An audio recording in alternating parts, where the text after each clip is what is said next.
우리가 계속 건강한 교회의 모습, 그리고 우리가 건강한 신앙을 어떻게 하면 가질 수 있을까 생각하면서 그 모델로 또 주님이 요한계시록에 제시한 7교회를 살펴보았습니다. 오늘은 특별히 반모섬에서 주를 예배하던 한 사람을 통해서 건강한 신앙이 어떤 신앙인가에 대해서 같이 생각해 보려고 합니다. 대부분 아무런 문제가 없는 편안한 환경에서 성장한 사람들이 손해를 보는 두 가지가 있습니다. 하나는 그 편안한 환경을 축복이라고 생각하지 않는다는 것입니다. 지금 이 시간도 예배를 드리면 붙잡혀가 즉시 사형을 당하는 세계에 많은 곳곳이 있습니다. 그들은 예배가 죽음과 동일선상에 선 그들의 예배입니다. 우리는 너무 지금 편안한 가운데 예배를 드리고 있습니다. 이것을 축복이라고 생각하지 않는 손해를 본다는 것입니다. 또 하나는 그렇게 편안하게 성장했기 때문에 예수를 믿으면서 고난이나 환난이나 역경을 당해보지 않았기 때문에 어려운 환경을 갑자기 만나면 당황하고 크게 흔들린다는 것입니다. 준비가 없고 경험이 없었기 때문입니다. 우리네 신앙생활도 마찬가지입니다. 너무나 순탄하고 편안한 신앙생활 환경 가운데 자라나신 분들은 아까 말씀드린 대로 그것을 축복으로 이해하지 못한다는 것입니다. 그리고 갑자기 신앙생활에 위협을 당하는 상황이 되면 어쩔 줄 모르고 당황하고 방황하다가 신앙을 등지고 교회를 떠나는 사람들이 많다는 것입니다. 일제에 강점기 시대에 그런 경험을 했습니다. 일본 천황에 대한 신사 참배가 강요되면서 이를 거절한 성도들은 모두 투옥되었습니다. 다만 신앙 양심을 저버리고 타협한 교인들만 일본 교회에서 제공한 형식적인 교회 안에서 예배를 드렸습니다. 6.25 때도 우리는 똑같은 경험을 했습니다. 지금도 북한 땅에서는 북한 정권에 협력하는 소수의 사람들만 국가와 정부가 관리하는 한정된 2-3개의 교회 안에서 형식적인 예배를 드릴 뿐 진정한 신앙인들은 철저히 박해당하고 지금도 지하교회에서 오늘 주일 예배를 드리며 신앙을 유지하고 있을 것입니다. 주후 95년경 로마의 도미티아누스 황제가 통치하던 시절에 그의 생애의 말기가 왔습니다. 그때 그는 권력의 분열과 통치력을 상실하지 않게 하기 위해서, 자신의 통치력을 강화하기 위해서 자신을 주로 신으로 숭배하기를 강요했습니다. 그리고 자기를 주로 시인하지 아니하고 자기를 왕으로 인정하지 않는 자들에게 사형이 언도되어지는 이런 일이 있었습니다. 여러분에게 자주 말씀드리는 것처럼 로마서 10장에 보면 주를 시인하는 자는 구원을 얻는다고 했습니다. 오늘 많은 성도들이 주를 시인한다는 말을 나 예수님 믿어, 많은 사람 앞에서 나 예수님 믿는 사람이야, 뭐 그렇게 못할 사람 누가 있겠습니까? 그러나 1세기에 적어도 도미티안 황제가 통치하고 있었을 이때에는 예수는 나의 주라고 하면 즉시 끌려가 사형을 당하는 때라 그 말입니다. 내가 사형을 당해도 예수님을 주라고 시인할 수 있는 믿음을 고백이 있느냐는 것입니다.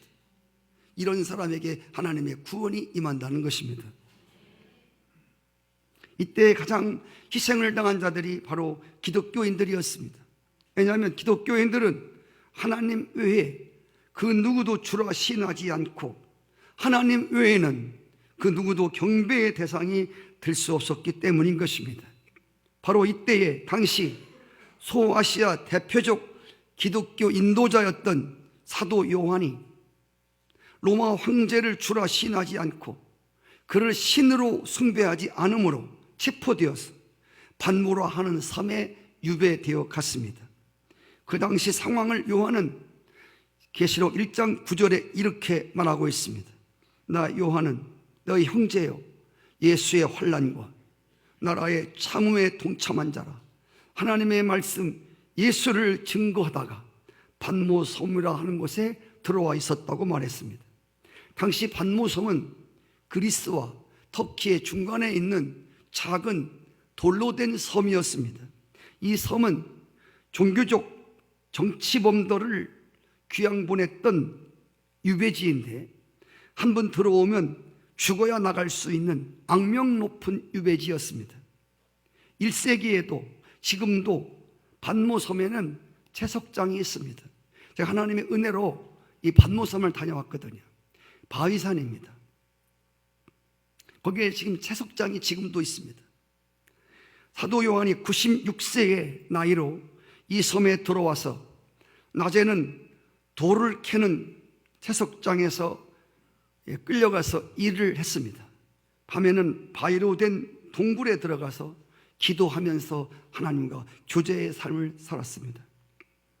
사도 요한의 이때 반모섬에 유배되었을 때의 기도의 제목은 빨리 이곳에서 풀려날 것을 기도했다기보다도 박해 속에 있는 교회와 그리고 교회를 이끄는 영적 인도자들을 위해서 근심하며 기도했을 것이 틀림없습니다.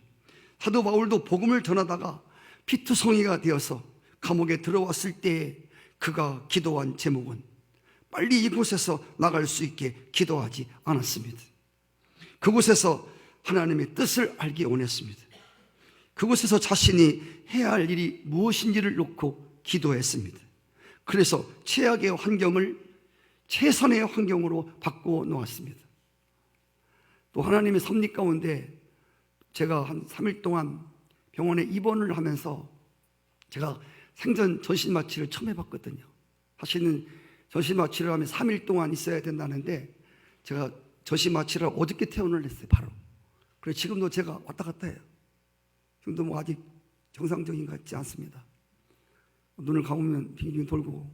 그런데 한 가지 감사한 것은 제가 그 병원에 이틀 동안 머무르면서 하나님의 기도를 굉장히 많이 시켰습니다. 근데 그 기도 어떤 기도인가 봤더니 빨리 뭐 낫게 해주십시오, 수술 잘 받게 해주십시오, 이런 기도는 하나도 안 나오더라. 교회에서 기도하는 성도님들과 앞으로의 교회 앞날을 위해서 또 교회를 눈물로 헌신으로 지키시는 성도들을 위해서 정말 중심에서 간절하게 주야로 하나님께서 기도시키는 것을 보았습니다.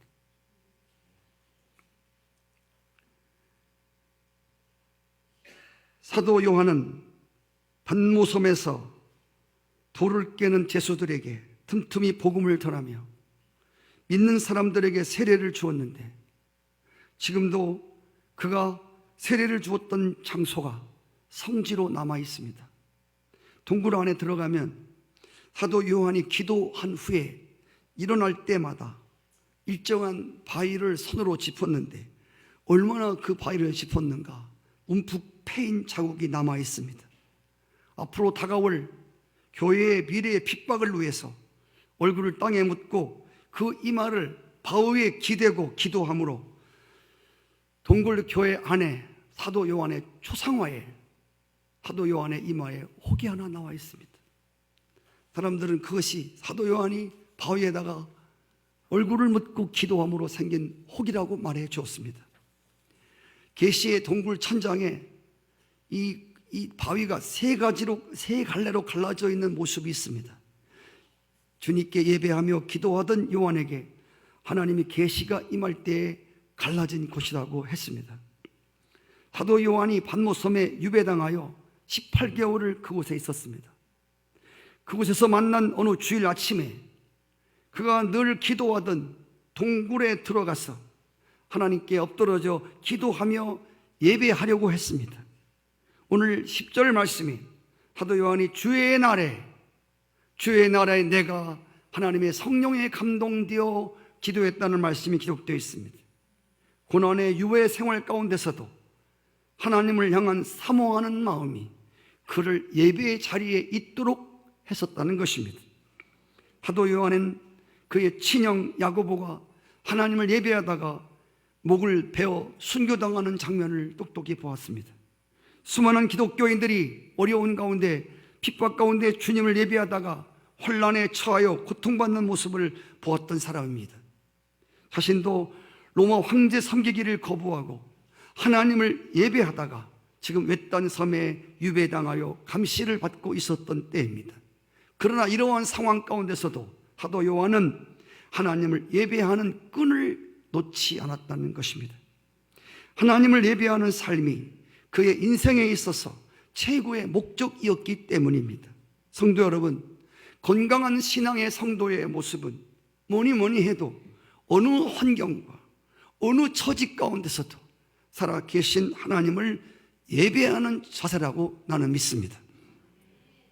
오늘 본문 말씀에는 사도 요한이 하나님께 예배를 드렸다는 기록은 없습니다.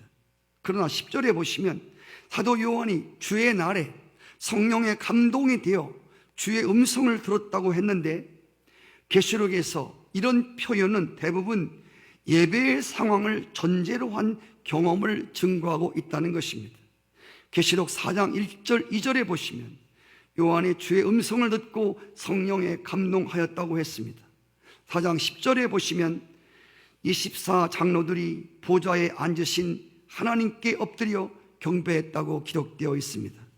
사도 요한이 주일날 혼자 동굴 속에서 예배했는지 아니면 유배된 죄인들과 함께 예배했는지 정확하지는 않습니다. 그런데 유력한 전승에 의하면 사도 요한이 반모섬으로 유배를 떠날 때에 에베소 교인들이 그 늙은 노사도를 돕기 위해서 요한의 제자였던 부르고라라고 하는 집사님을 함께 동행시켰다고 합니다. 이 부르고로 집사님은 사도행전 6장 5절에 보시면 초대교회 성령이 충만했던 일곱 집사 중에 한 사람이었음을 알 수 있습니다. 그렇다면 아마도 이 주일날에 사도 요한과 부르고로 집사님 그리고 채석장에서 끌려온 죄수 중에서 복음을 듣고 세례를 받고 회심한 몇 사람들이 함께 동굴에 들어가서 초라한 주일 예배를 드렸을 것이 분명합니다. 주석학자들은 사도 요한이 반모섬에 유배되었을 때 나이가 95세의 고령 나이였으므로 눈도 어두워지고 여러 가지 활동에 제약을 받던 터라 동굴에서 하나님의 환상과 계시의 음성이 들렸을 때 사도 요한이 입으로 말하면 부르고로 집사님이 받아 적었다고 기록되어 있습니다. 지금도 반모섬에는 사도 요한이 주를 예배하고 계시를 받은 그 장소, 그 굴 입구에 계시의 동굴교회라고 써 있고 지금은 그 위에 신학교가 세워져 있습니다. 그렇습니다. 우리 마음속에 하나님을 향한 열망이 있다면 우리는 어떤 상황과 어떤 조건 속에서도 주변에서 믿는 성도들을 찾아내어 함께 예배를 드릴 수 있어야 합니다. 제가 기도하는 도중에 어느 때가 될지는 모르겠지만 우리가 지금 민방위 훈련을 하는 것은 갑작스러운 북한의 공격이 있을 때 어떻게 우리가 대비해야 하느냐를 연습하는 훈련입니다.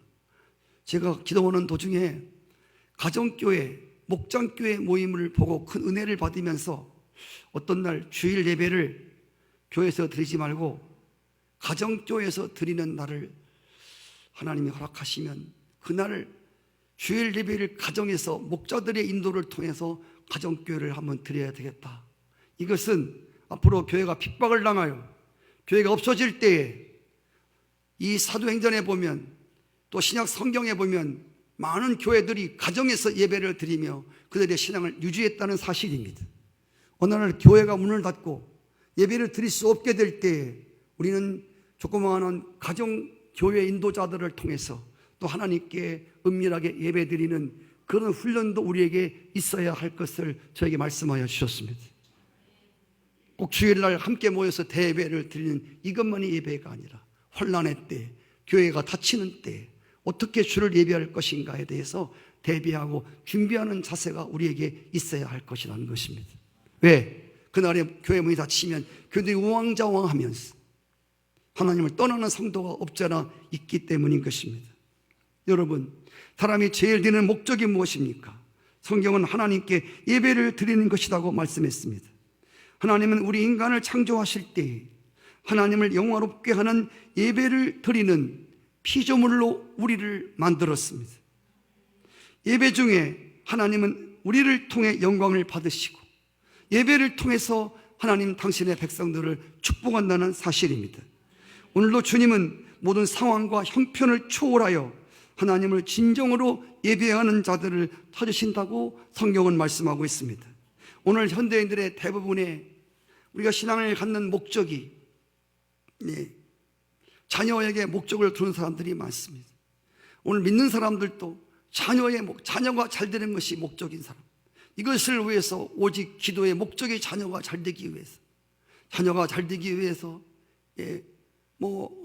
기러기 가족이 되어서 신앙도 없는 곳에 가서 그 자식 하나 잘 되기를 몸에 뒷부러지 하다가 몇 년 후에 신앙 다 까먹고 오는 성도들도 있습니다. 그리고 어떤 사람은 또 인생의 목적을 돈을 모아갖고 집 좀 한번 사봤으면 좋겠다, 집 사는 게 목적이 있는 사람들이 있고 그걸 집사라고 부릅니다. 집이나 사라, 그래 집사입니다. 어떤 사람은 물질에다가 목적을 두고 있습니다. 돈을 좀 잘 벌어갖고 최순실 모양 돈을 쌓아놓고 좀 평안한 삶을 살아보자, 이렇게 목표를 다른 데 두고 살아가는 분이 있습니다. 성도 여러분, 내가 자녀에게 목적을 두고 자녀에게 피땀을 흘린다고 해서 그 자녀가 잘 된다는 보장이 없다는 것입니다. 살아계신 하나님께 우리를 만드시고 우리를 창조하신 창조주께 늘 경배하며 예배하는 그곳에 우리의 목표를 두면 내가 내 자녀에게 꼭 따라 붙지 않을지라도 하나님이 내 자녀를 하나님이 길러주실 줄 믿습니다. 묵기를 자녀를 주시지 않을 겁니다. 짐이 되는 자녀가 되지 않게 해주실 것입니다. 그래서 우리는 사도 요한같이 어려운 상황 가운데서도 여러분 하나님께 예배를 반드시 드리는 이런 자리를 지켜야 되는 여러분과 제가 되기를 원합니다.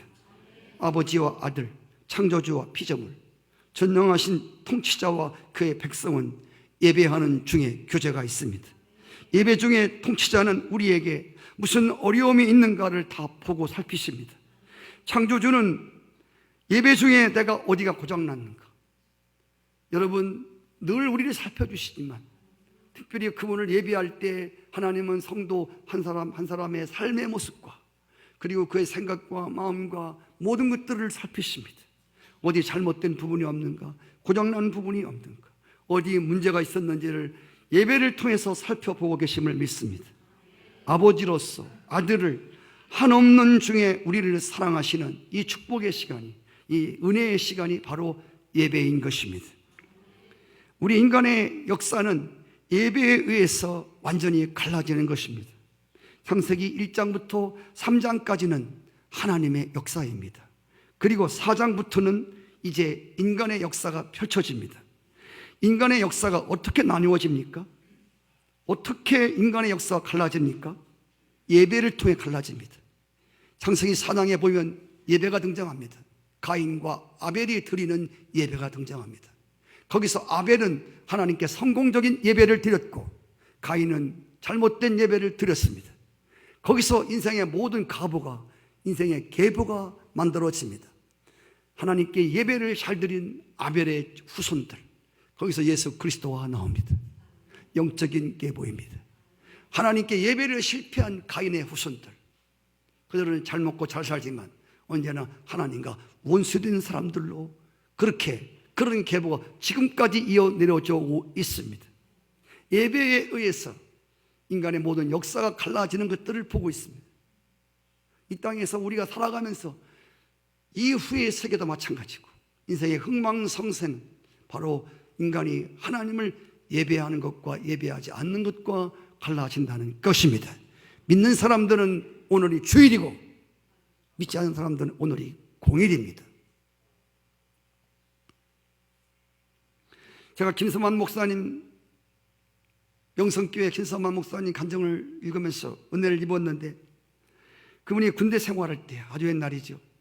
그때 절대로 종교 생활을 하지 못하도록 못을 박았는데 어느 날 이 주님을 사랑하는 청년이 군에 입대해서 너무나 주님이 사모되고 예배가 그리워서 몰래 옆문으로 빠져나가서 멀리 있는 교회에 가서 하나님께 예배를 드리는데 얼마나 눈물이 나오는지, 얼마나 주님을 사모하고 예배가 그리웠던지, 그날 군목님의 말씀에 은혜 충만, 성령 충만, 기쁨으로 충만해서 근데 부대는 난리 났습니다.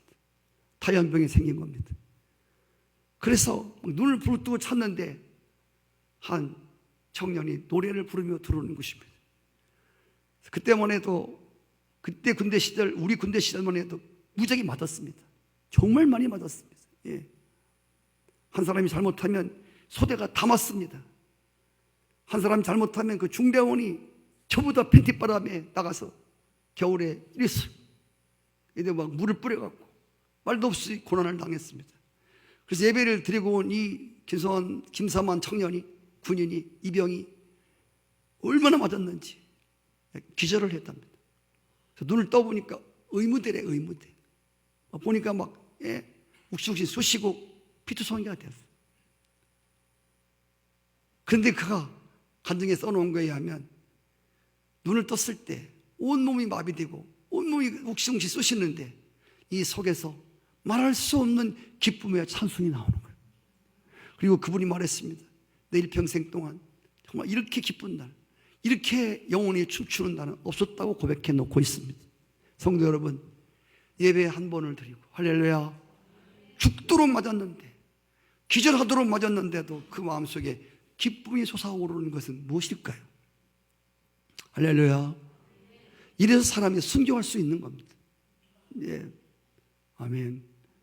하나님을 예배하는 사람들은 아무리 환경이 힘들고 우겨싸는 고난이 있을지라도 이 안에서 터져나오는 감사와 기쁨을 억누를 수 없다는 것입니다. 우리가 지난 사순절 날에 제가 특별 새벽 기도에 대해서 광고한 바 있었습니다. 월요일서부터 새벽 기도에 성도님들이 많이 나오시는 모습을 보았습니다. 감격스러웠습니다. 우리 할머니들도 새벽 기도에 나오셨습니다. 최순인 권사님도 구름막 끌고 나오셨습니다. 제일 앞자리에서 다리를 뻗고 예배를 드리는데 하나님이 원하시는 바로 그 자리라고 하는 생각이 들어서 참으로 감사했습니다. 누구를 지청해서 죄송합니다만은 우리 최순인 권사님 옛날에 기도 굉장히 많이 했거든요. 아버지, 울면서 자식들을 위해서 엎드려 기도했던 그 제목들이 제가 요즘 그 자녀들을 만나게 되는데 다 애미가 기도해서 다 열매 맺은 축복임을 저는 압니다. 한동안 허리 아프고 다리 아프고 그래서 교회를 안 나오셨는데 구름막 끓고도 새벽에 와서 잘 안 들리지만 그 앞에 다시 기도가 시작됐다고 하는 것에 대해서 하나님이 굉장히 기뻐하셨어요. 어떤 상황 속에서도 성도가 있어야 할 자리는 예배의 자리인 줄 믿습니다. 다른 것은 양보하여도 하나님을 예배하는 자리만큼은 결단코 빼앗기지 말아야 할 것입니다. 사단은 예배하는 자들을 핍박하고 죽이는 일을 서슴지 않습니다. 그러면 예수쟁이들이 겁먹고 두려워서 예배의 자리에 안 나올 줄 알고 있기 때문인 것입니다. 우리는 지금 편안하게 예배를 드리고 있지만 이제 지금 이 순간에도 여러분 하루에 여러분 지금 2000년대 들어서 우리는 옛날에 열방 기도를 해봤기 때문에 지금 세계에서 기도하는 사람들의 정보를 다 알고 있었습니다. 2000년 전에 순교한 사람보다도 2000년 들어서 예수 믿다가 순교하는 사람들의 숫자가 훨씬 많다는 겁니다. 하루에 지금 200명씩이나 직간접적으로 예수께 예배하다가 죽는 사람이 있다는 것입니다. 하루에. 우리가 지금 편안하게 예배드리는 순간에도 지금 예배드리다가 끌려가서 죽는 사람이 있다는 것입니다. 이런 것은 뉴스에 나오지 않습니다. 무더기로 들어갑니다. 사탄은 이렇게 성도들을 예배하는 자들을 죽이고 그리고 핍박하면 무서워서 예배를 안 나올 줄 알고 있습니다. 얼마 전에 요르단에서 하나님께 예배하는 선교사님 댁을 급습해서 총을 난사했습니다. 그 자리에 선교사님들 몇 명, 또 예배하던 예수 믿는 사람들이 순교를 당했습니다. 그리고 나서 죽은 선교사님과 성도들을 장례를 치르는데 예수 믿는 사람들을 죽이니까 거기에 참석했다가는 찍히는 겁니다. 그럼에도 불구하고 어디서 몰려왔는지 수많은 기독교인들이 순교자 선교사님들의 예배와 성도들의 그 순교의 자리에 예배하는 마지막 하는 장면을 위해서 찬송을 어떻게 크게 부르든지, 어디서 그렇게 많은 성도가 와서 예배를 드리는지, 그 뒤에 선교사님 댁에서 더 많은 사람들이 하나님을 찬양하며 예배하게 되었다고 하는 말을 들었습니다. 성도 여러분, 우리가 하나님을 예배하며 기대하는 것 한 가지가 있습니다. 그것은 주님이 우리를 찾아와 만나 주신다고 하는 것입니다. 성도 여러분, 외로운 유배지에서 아무도 예배하는 사람이 없는 곳에서 아까 우리가 불렀던 찬송과 같이 아무도 헌신하지 않고 아무도 주를 부르지 않고 아무도 예배하지 않는 땅에서, 외로운 유배지에서 주님을 사모하는 마음으로 몇 사람이 삼엄한 통제 속에서 동굴에서 초라한 예배를 드렸을 때에 하나님이 그들을 만나 주셨을까요? 물론입니다. 주님이 오늘 나팔 소리 같은 큰 음성으로 말씀하시며 다가오셨습니다. 전승에 의하면 요한이 무릎을 꿇고 기도하며 예배하는데 갑자기 천장 바위에서 바위가 갈라지면서 그 바위에서 음성이 들렸다고 합니다. 놀란 사도 요한이 당신은 누구십니까? 라고 묻는데 천장 갈라진 바위 틈에서 울려나오는 소리가 있었습니다. 그 말씀이 오늘 계시록 1장 8절에 적혀 있습니다. 나는 알페와 오메가라. 이도 있었고 전에도 있었고 장차 올 자라. 전능한 하나님이라. 내가 전에 죽었었노라. 이제는 살아있노라. 그날 요한은 주님의 음성을 분명히 들었고 주님의 환상을 보았습니다. 사도 요한이 본 하나님의 음성과 환상의 초점이 무엇입니까? 그것은 두 가지입니다. 하나는 예수 그리스도가 교회의 주인이라는 사실입니다. 또 한 가지는 주님이 지금도 세계의 역사를 다스리고 계시는 바로 그 주님이 되신다고 하는 것입니다. 교회의 모든 이 땅의 교인의 주인이 바로 예수 그리스도요. 역사를 다스리는, 세계 역사를 다스리는, 아까 기도한 것처럼 왕을 끌어내리고 왕을 올리고 나라가 망하고 흥하고 로마가 망하고 알렉산더 왕이 망하고 여러분 온 세계사의 역사를 주도하던 분이 바로 예수 그리스도라는 사실입니다. 우리는 박근혜 대통령이 탄핵당해서 끌어내림을 당했습니다. 여러 가지로 볼 수 있습니다. 우리의 시야로 세상적 관점으로 보지만 우리는 하나님의 관점으로 볼 때 하나님이 끌어내신 것입니다. 하나님이 끌어내렸단 말이에요. 먼저 우리는 교회를 다스리시는 주님을 보셔야 됩니다. 요한은 그가 섬기던 교회 현장을 빼앗긴 채 유배되어서 반모섬에 끌려와 있습니다. 아마도 그 섬으로 유배를 떠날 때 사도 요한은 아니 주님 당신의 교회들을 이렇게 버려두시는 것입니까? 당신의 교회를 이렇게 무참히 짓밟고 계시는데 당신은 무엇을 하고 계십니까? 라고 묻고 싶었을 것입니다. 근데 그가 본 환상은 그가 뒤에 두고 온 교회를 상징하는 7 금촛대 사이로 발에 끌리는 옷을 입고 다니시는 주님의 모습을 보았다는 것입니다. 그리고 그 주님의 오른손에는 7별이 붙들려 있었습니다. 오늘 말씀해 보니까 7 금촛대는 7 교회요, 7별은 그 교회를 지키는 사자라고 기록되어 있습니다. 무슨 뜻입니까? 주님이 여전히 교회를 붙잡고 있다는 것입니다. 그리고 그가 인도자들을, 지도자들을 오른손에 붙잡고 다스린다고 하는 것입니다.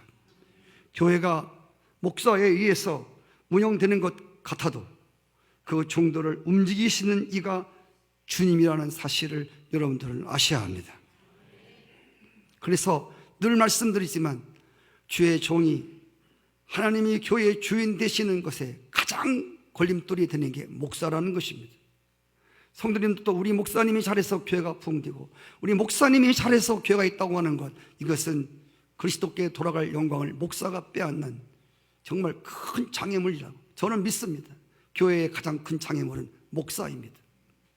여러분들은 목사를 보실 때에 하나님이 붙들고 쓰는 도구라고 보시면 좋겠습니다. 여러분들 시험 당할 일도 없고, 할렐루야. 여러분들이 교회 목사를 무시할 이유도 없을 것입니다.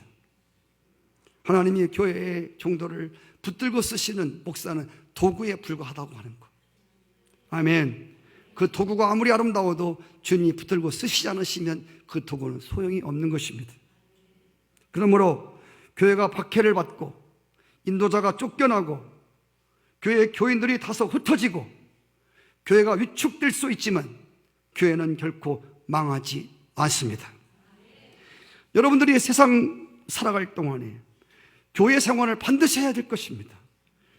그리고 교회 생활을 통해서 천국에 이를 때까지 설령 여러분들이 마음에 안 드는 교회일지라도, 여러분이 마음에 안 드는 목사일지라도 교회가 망하기를 바란다든지, 하나님의 교회가 문 닫기를 바란다든지, 하나님의 종들이 잘못되기를 바란다면 이 사람은 여러분 하나님의 사람이 난 아니라고 믿습니다. 하나님의 나라를 보지 못하는 사람입니다. 하나님이 주의 종을 오른손에 붙잡고 있음을 보지 못하는 사람이고 예수 그리스도와 교회의 주인임을 보지 못하는 사람들일 것입니다. 마태복음 16장 18절에 보시면 이 반석위에 내가 교회를 세우리니 음부의 권세가 이기지 못하리라. 세상 나라는 멸망받으나 예수 교회는 영영이 영원할 것입니다. 요한계시록에서 보여주는 특이한 그림은 최후에 승리하는 것은 주님의 교회라는 사실입니다. 여러분에게 묻고 싶습니다. 여러분이 몸담고 있는 이 성산교회가 주님의 교회이고 그의 종을 주님이 붙들고 계심을 믿으시는 분만 아멘 하십시다. 이 교회는 하나님의 교회입니다. 파편 맞은 것처럼 초절할 때도 있었지만 주님은 이 교회를 이렇게 두지 아니할 것입니다. 때가 되면 주님의 때가 차면 어려웠던 만큼이나 기쁜 날을 주실 것이고 베옷을 입고 우는 날이 있었던 것처럼 하나님의 기쁨의 때를 띄우며 하나님을 영광스럽게 찬양할 때가 올 줄로 믿습니다. 여러분의 가정에게도, 여러분의 자녀 때문에, 여러분 또 여러 가지 어려움 때문에 고생했던 그 기도의 눈물과 한숨과 탄식을 주님이 듣고 할렐루야, 주의 날에 성령의 도우심으로 당신의 교회를 승리하는 교회로 세울 것을 확신합니다. 그렇습니다. 주님을 섬기는 인간들이 부족하고 인간들이 모자라서 주님 완전한 교회가 어려움을 당하는 것처럼 보이지만 주님은 그 불완전한 교회를 결국 완전하게 세우실 것입니다. 두 번째로는 세계 역사를 다스리시는 주님이십니다. 요한계시록 1장 8절, 주님은 전에도 있었고 지금도 계시고 장차 올 자라고 말씀했습니다. 예수님은 과거와 현재 그리고 다가올 미래의 주인이 되신다는 뜻입니다. 17절 말씀에서 나는 처음이고 마지막이다. 죽었다가 다시 살아났느니라. 사망과 음부의 열쇠를 가지신 분, 곧 이 세상과 저 세상을 함께 지배하는 분이라고 자신을 선언하고 있습니다. 19절에 요한에게 명하십니다. 그러므로 내가 들은 것과 본 것을 그리고 지금 있는 일, 장차 되어질 일을 기록하라고 말씀했습니다. 이것이 요한 묵시록입니다. 예수님은 이 세상뿐이 아니라 이 나라, 우리 교회, 여러분의 가정, 나 개인의 과거와 현재와 미래를 다 알고 계시는 분이십니다. 우리가 걱정하고 불안한 것은 이 나라의 앞으로의 장래를 모르기 때문에 불안합니다. 여러분이 교회에 몸담고 있으면서 소망 중에 기쁨이 안 되는 것은 이 교회의 장래를 보지 못하기 때문인 것입니다. 여러분 가정도 마찬가지고 여러분을 보는 목사도 마찬가지고 장래를 보지 못하면 앞으로 어떻게 될지를 알지 못하는 사람은 현실에도 불안하고 근심할 수밖에 없습니다. 그러나 중요한 것은 우리는 모르지만 우리 주님이 이 교회의 장래를 알고 계십니다. 주님이 이 나라를 어떻게 하실 것에 대해서 그분이 이 대한민국의 장래를 지고 계십니다. 그분이 여러분 아들, 딸들의 장래를 알지 못하지만 그분이 여러분 아들, 딸들의 장래를 지고 계십니다. 이것을 우리가 믿고 확신할 때 우리는 소망 중에 기뻐할 수 있습니다. 그리고 주님을 기대할 수 있습니다. 주님은 당신의 계획과 뜻대로 모든 역사를 이끌어 가실 것입니다. 계시록에는 역사의 과거 속에서 일하신 주님의 모습이 기록되어 있습니다. 그리고 지금 사도 요한이 계시를 받던 당시에 핍박받는, 박해받는 교회의 현실이 그대로 기록되어 있습니다. 그리고 요한 계시록에는 앞으로 나타날 하나님의 교회의 모습이 분명하게 기록되어 있습니다. 앞으로 어떻게 세상이 펼쳐질지에 대해서 7인이 차례대로 떼지면서 7 나팔이 부러지면서 7 대접이 쏟아지면서 이 세상에 넘쳐나는 죄악을 심판하시는 전쟁과 기근과 자연적인 재앙들로 신음하며 사라지는 지구 역사를 증언해주고 있습니다. 그런데 우리가 요한이 받은 계시록을 우리가 비관적으로 보아서는 안 된다는 것입니다. 다 멸망한데, 다 죽는데. 어떤 사람들은 요한 계시록을 마치 노스트라무스라고 하는 예언자가 예언한 것처럼 비관적인 종말로만 오해하는 경향이 있습니다. 요한 계시록은 하나님이 역사를 심판하시고 세상을 심판하는 동시에 세상의 한복판에 박아두었던 하나님의 몸된 교회를 통해서 세상의 소망이 되어지게 하시는 소망의 책임을 밝혀주고 있습니다. 역사는 망하지만, 세상은 망하지만, 세상 역사는 그렇게 끝나지만 하나님이 역사의 한복판에 세상의 그 죄악이 관영한 한 복판 속에다가 하나님의 몸된 교회를 심어 놓았다는 사실입니다.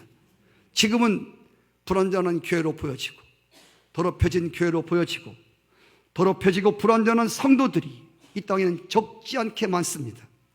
하나님은 이 불완전한 교회를, 더러운 교회를 이대로 방치하지 아니하시고 반드시 우리를 택하시고 우리를 부르시고 교회를 반석 위에 세우신 그분께서 교회를 깨끗하게 하실 것이고, 할렐루야, 교회를 교회되게 하실 것이고 성도들을 거룩한 성도들로 이끄시어서 반드시 승리를 선포하는 그런 놀라운 예언을 하고 계십니다. 소아시아 7교회에서 마지막에 나오는 장면에서 빠지지 않는 말씀이 이기는 자에게, 이기는 자에게, 이기는 자. 이것은 주님이 교회에 대한 마지막 예언입니다. 교회는 마지막 이길 것이다. 세상 나라는 멸망받지만 하나님의 교회는 불완전해 보여도 그게 교회야, 그게 목사야, 그게 성도야, 그럴지라도 하나님 마지막 교회를 승리케 하신다는 것입니다. 여러분, 마지막에 웃는 자가 진정 웃는 자입니다. 게임을 해도 마지막 심판관이 손을 들어주는 사람이 이기는 것입니다. 때때로 교회가 세상의 경멸을 받고 핍박을 받고 있지만 그럼에도 교회만이 이 세상의 마지막 희망의 보루고 구원의 방주고 하나님의 승리의 도성임을 믿습니다. 사도 요한이 섬기던 교회를 떠나 반모 섬에서 외롭게 유배 생활을 하고 있었지만 교회와 역사를 다스리시는 분이 주님이시라고 하는 똑똑한 음성과 환상을 보는 순간에 외로운 반모 섬에서 동굴 속에서 아무도 예배하지 않는 그곳에서 엎드려 예배하는 그들의 예배는 어떠한 예배보다도 감동적이었을 것입니다. 할렐루야. 내가 염려하는 모든 핍박당하는 교회를 주님이 붙잡고 계시고, 그리고 그 종도를 끌어내리는 그런 여러 가지 어려움 속에서도 주님이 그 종도를 붙잡고 계시고, 그 음성을 듣는 순간, 그 음성을, 그 환상을 보면서 예배를 드리는데 얼마나 감동이 되던지. 할렐루야. 자신을 신으로 경배하라고 강요하던 도미티에누스 황제가 그 다음에 주 96년에 부하에게 살해당하여 죽습니다. 그 요한 사도는 18개월 만에 유배지에서 풀려나와 그가 섬기던 에베소 교회로 돌아오게 되었습니다. 그리고 핍박받던 교회는 사도 요한이 다시 인도자의 자리에 서게 됨으로 인해서 에베소 교회와 일곱 교회는 놀랍게 부흥의 불길이 타오르게 됩니다. 우리나라가 일본에게 주권을 빼앗기기 전 3년 전에 아시는 대로 평양에 뜨거운 성령의 불길이 임했습니다. 여러분, 저 북녘 땅에 하나님의 성령의 불길이 임하여 온 대한민국을 전국으로 성령의 불길이 번져갔습니다. 그리고 이 놀라운 성령의 불길의 힘으로 일본의 압제와 시련기를 견디고 이 민족은 다시 일어나게 되었습니다. 지금 우리나라는 큰 위기에 빠져 있습니다. 정치적으로, 경제적으로, 군사적으로, 정치적으로, 교회는 영적으로, 신앙적으로 모두 위기를 맞고 있는 때인 것입니다. 그러나 이때에 하나님께서 사도 요한처럼 우왕좌왕하고 혼란 속에, 장래가 불투명한 속에서 우왕좌왕하고 있는 이때에 하나님께 엎드려서 하나님을 예배하는 성도들을 찾고 계십니다. 여러분, 사랑하는 성도들이 하나님 중심으로 모이는 예배가 회복되어지기를 바라고 계십니다. 그래서 믿는 사람들이 마지막 세상의 한복판에 소망의 방주인, 할렐루야, 구원의 방주인 하나님의 교회 안에서 주의 백성들이 모여 이 나라를 위해서 기도하고 앞으로 장차되어질 하나님의 교회의 모습들을 위해서 기도할 때 하나님의 그 성도들의 예배와 기도를 통해서 새로운 불길이 붙어오를 것입니다. 저는 이 교회를 놓고 그동안 수없이 많이 기도했고 수없는 혼란 속에서 목회대의 여러 가지 미미한 점을 통해서 많은 성도들을 잃었고 교회가 어려움을 많이 당했습니다. 하나님 앞에 기도할 때마다 제가 하나님께 무엇을 기도하겠습니까? 하나님께 제 기도의 제목이 무엇이겠습니까? 오래 참았던, 기다렸던 성도들에게 하나님 꼭 복을 주셔야 됩니다. 하나님 말씀대로 어려웠던 날이 있는 만큼 좋은 날도 온다고 하는 말씀이 꼭 이루어져야 됩니다. 이 교회는 반드시 하나님이 세운 교회이므로 반드시 일어나야 됩니다. 모든 사람들이, 모든 교회가 이 교회를 봐야 됩니다. 할렐루야.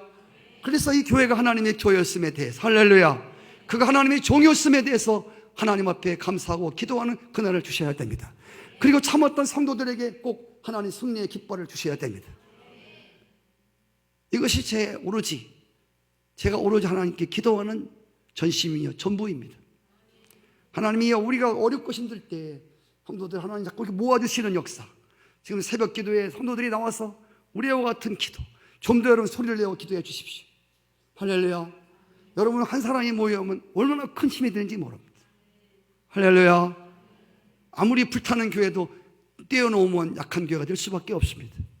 사단은 뭉치고 예배를 중심으로 뭉치고 어려운 여러분 고난을 잊고 하나님께 예배하는 성도들을 통해서 하나님 거기에 성령의 불길을 주시고 그리고 앞으로 위기를 넘어가게 하시고 하나님의 교회가 새롭게 되는 환상과 음성을 들을 수 있을 것입니다.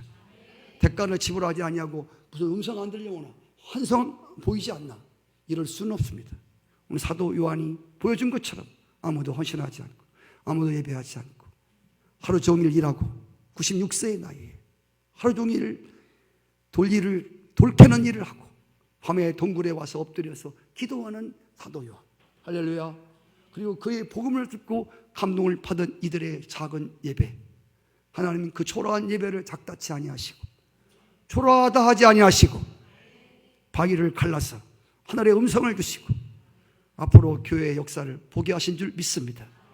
성산감리교회가 아무쪼록 정말 점점 예배가 식어지는 이때 정말 하나님 앞에 드려지는 예배의 모임이, 기도의 모임이 더 살아나고 성령의 불길이 일어나서 우리 교회뿐이 아니라 늘 기도했던 것처럼 이 땅의 교회를 살리고 이 나라를 살리는 아름다운 교회가 되기를 소원합니다. 찬송하겠습니다.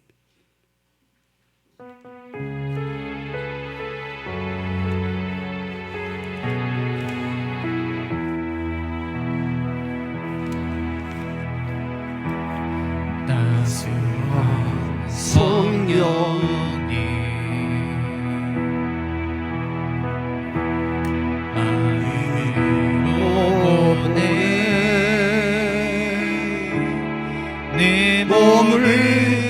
감사며 주어지는 평안함 만족함을 느끼네. 부르신 곳에서 나는 예배하네. 어떤 상황에도 나는 예배하네. 부르신 곳에서 나는 예배하네. 어떤 상황에도 나는 예배하네.